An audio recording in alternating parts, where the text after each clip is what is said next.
All right, ladies and gentlemen, welcome back. So, today we're going to be going into like one of the biggest transition periods into the modern world, the Industrial Revolution. All right, so this is like that quintessential or stereotypical idea of, the factories everywhere, people working, 14 hours a day. This is all that type of stuff.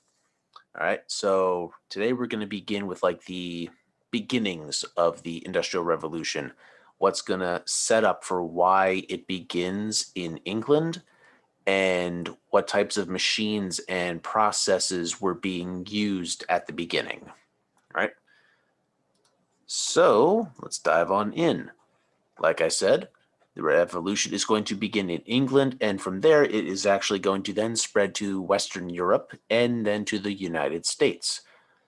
But first, we need to understand why it starts in England. That is the key thing here. All right. So, just to show just how big this industrial revolution is, look at this 200-year difference in England. Now, on the left map, that's from 1701. Not a lot of industry is going on. It's mostly like, the handmade stuff where you have a lot of people just making stuff with their hands. Very, very few machinery pieces. All right. You fast forward 200 years, all that green you see on the map, that is the heavily, heavily industrialized regions. Factories everywhere you look, smokestacks billowing out that coal smoke into the air. You've got just these products just making their way off the line and into people's homes for profit. All right. So the Industrial Revolution is going to really come about because of technology. And it's going to be coming to the forefront in England first because of a couple of things. Number one being natural resources. So, coal and iron ore are the two main things that really get the Industrial Revolution going. Coal, because it is a source of fuel for, for the machines, and iron ore because this is rock essentially that has these mineral deposits of iron, and they're going to basically break this all up. They're going to melt it, turn it into big pieces of pig iron, which is raw iron, and they're going to make stuff. So like the machines are made out of iron, and buildings are going to use iron as part of their support structures, things like that, and it's just going to really come to the forefront. Water power is another one of these big energy sources. So think of the water mills, like the big wheels that are in the water, and the current's going to push it and turn the wheel, and it's going to turn all the gears inside of a building that are going to run the machines. All right. Rivers, not only for the water wheels, but also transportation is going to be important. Harbors, so they can get everything onto ships and out onto the open waters to go to markets to sell. All right. Here's an example of one of those rivers. I believe this is the Thames River in England. So it's the one that runs through London. All right. Originates in England because, number two, the invention and improvement of the steam engine happens in England. This is like the driving force. Everything is still a steam engine today. A nuclear power plant is just a big steam engine. Instead of using coal or gas to heat the fires that make it all work, they use nuclear fission, which is just a reaction of heat, controlled heat. All right, number three, the economy of England and the workforce that was available were prime pickings for being able to power this as well. More of the theoretical power, I should say. Number four, willingness to invest because there's extra money to burn. Political stability. This is like the height of England's power. They are the British Empire, and they are like the top dog on the planet right now during the 1800s. Right? All of these were needed in order to get the Industrial Revolution going. Land, labor, and wealth, and England had all three. All right, so it's going to start with the enclosure movement. And this is basically when the small farms of England are going to start getting taken over by large landowners, and the villagers and the small farmers that are on this land, they can either stay and work the land, but a lot of them are actually going to start moving to the cities. So there's a labor force that's just waiting for work.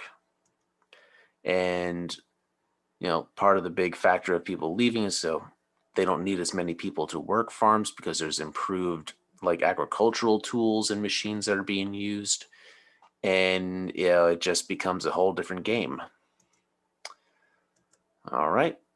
And with the new experimental processes that the landowners are going through, they're going to start having higher crop yields, so more food is being produced. They can support a larger population, and that's going to help like bring a bigger, labor force into existence. All right.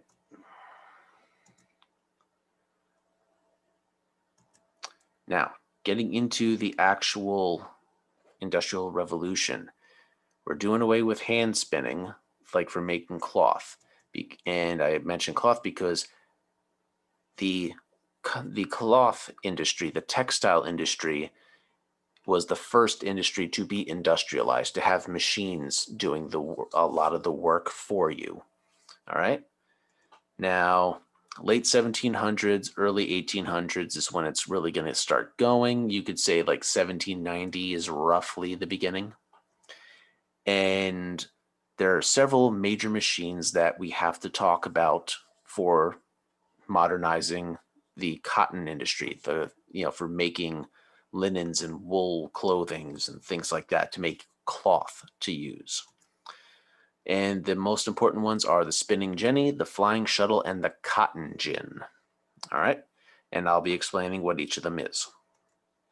First, we have the flying shuttle. This was invented by a guy named John Kay, and it was able to double the work output of a weaver, someone who would make cloth by hand.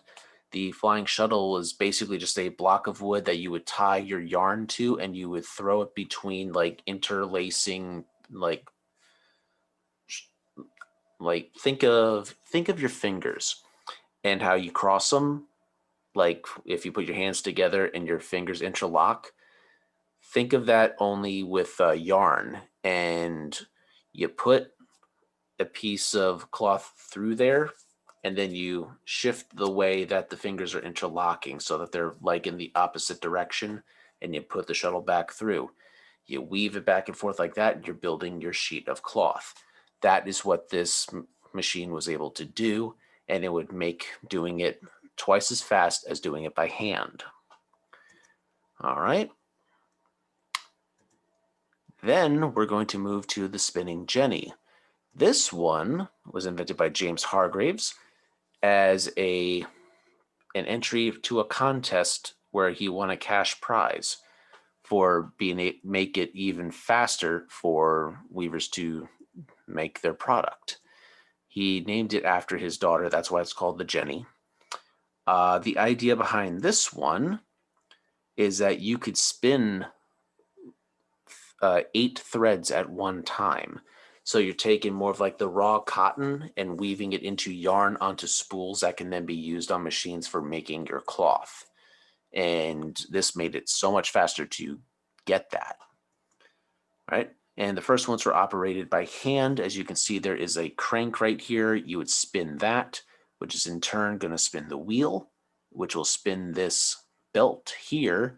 That is going to turn some gears that would be down under here, would spin these little bobbles here, and they're going to spin the yarn, well, the cloth, the fibers of the cotton into yarn that would then go around spools over here that could be then taken to other machines and used to make cloth.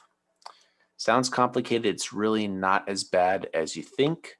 There are plenty of videos on YouTube that you can find to see how these machines all work more clearly. I will see about putting some links on the Canvas page for that. All right, the next one is the cotton gin. This one was pretty important to the United States, especially. All right, invented by Eli Whitney, a famous American inventor. He would help develop this in response to England's cotton consumption, because they are buying in England cotton from the American South, from Virginia, like Maryland, Virginia, on down through Georgia and Alabama. And they're buying it by the tons, okay? Now, cotton is a very very labor-heavy crop.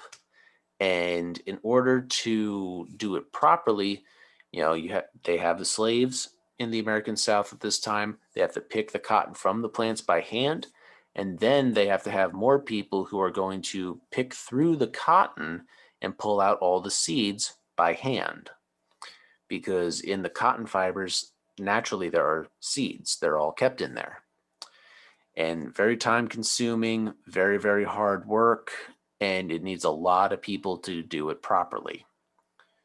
So then this machine is going to be invented, and it's going to speed up the process exponentially, very, very quickly. So here is the cotton gin, this machine right here. So to show you how big of a difference it makes, 1.5 million pounds of cotton were produced and sold to England in 1790, and 20 years later, 85 million pounds were sold. That is how much more production was capable because of the cotton gin. All right, so here's some more pictures of it.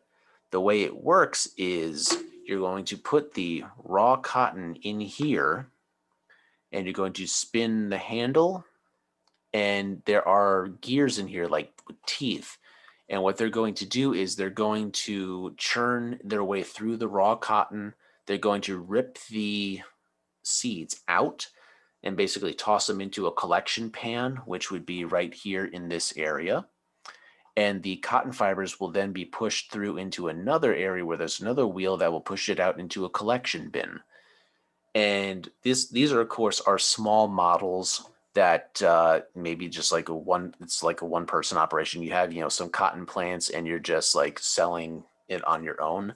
But if it's one of the larger cotton plantations, like in the deep South, like Georgia and, Alabama, South Carolina, places like that, they would have much, much larger versions of the cotton gin.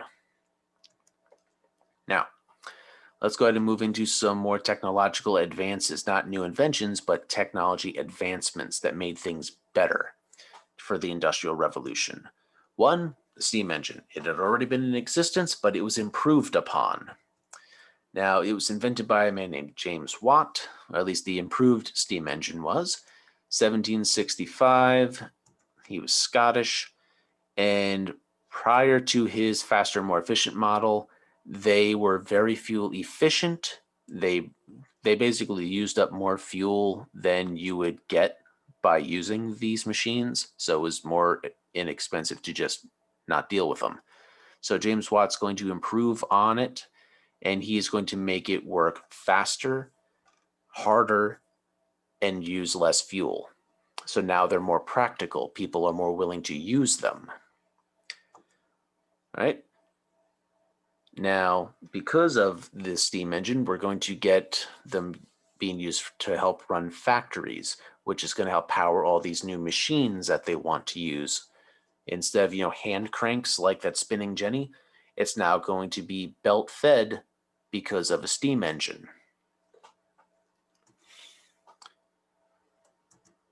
Now, the way a steam engine works is you have your fuel for lighting a fire, like wood or coal, natural gas. It's going to heat up this water tank. The water is going to heat up. It's going to turn into steam, which builds up in pressure in this contained area. And the steam will actually move through pipes, moving pistons. And the pistons moving up and down in turn is going to spin the wheels that would then turn the belts that power the machines. That's essentially how they work. So one of the best examples that I can give of a steam engine is, think of the steam locomotive, the trains with the big smokestack, like that's a steam locomotive. It's this process, but instead of the belts turning and making the machine work, they're turning the wheels of a train so they glide along the tracks. All right. Last one that we're talking about today is the Bessemer process. This one I've actually kind of enjoyed talking about because it's pretty cool in my opinion. This was invented by Henry Bessemer, hence why the Bessemer process. And he created a way for making steel faster and easier and cheaper. All right. And it's a way of getting all the impurities out of the mixture to make stronger steel. And what happens is you burn the excess carbon, which is the junk. And this picture right here, so you have your melted iron ore. It's going to pour down into the blast furnaces. And they call it a blast furnace for which is used in the Bessemer process, blast furnaces. And the way it works is, think of it like a campfire. It's dying down. You got the embers burning at the bottom. You blow some air on it. And what happens? The embers, they burst up. They brighten. They start burning that oxygen that you're blowing on them. They burn hotter. That is what happens in a blast furnace. The molten material that's poured into them still being heated up from underneath to keep it red hot.